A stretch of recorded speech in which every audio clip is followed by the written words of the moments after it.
This week we had the weekly update of Nightcrows that brought a lot of news, so we will initially focus on the new events, giving more details about 5 of them.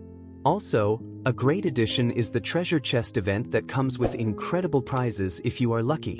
Later, we will talk about the new artifact and craft.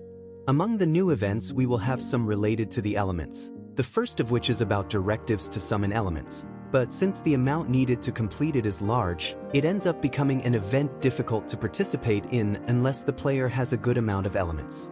But in addition to that, we will have 2 events related to elements as well.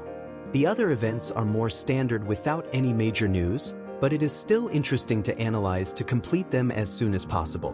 New Nightcrows events. The first one as always is the 7-day Essential Material Check-in event, which as the name suggests will give as a reward some materials needed for some crafts.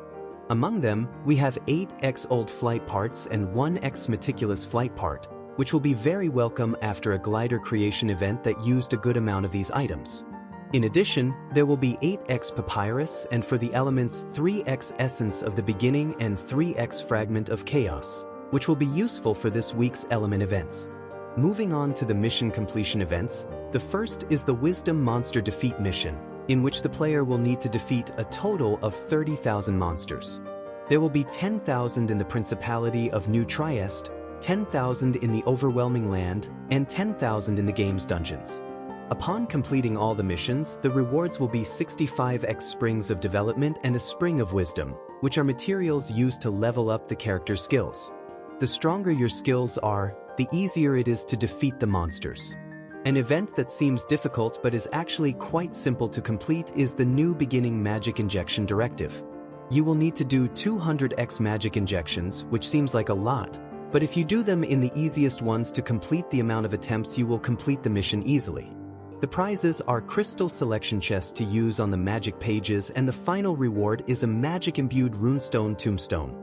Take advantage of this event to improve the stats of your pages, increasing your character's power.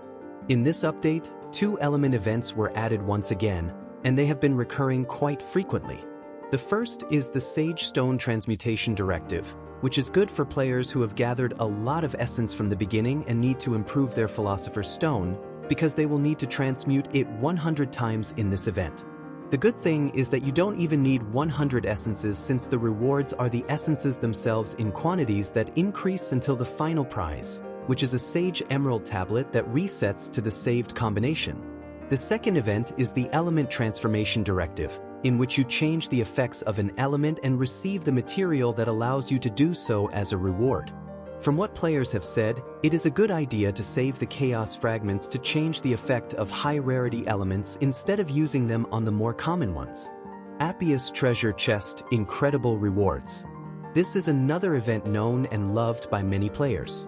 In the Appius Treasure Chest event, the player receives 1 free key per day and can obtain more keys in the store, in mission completion events, and in crafting.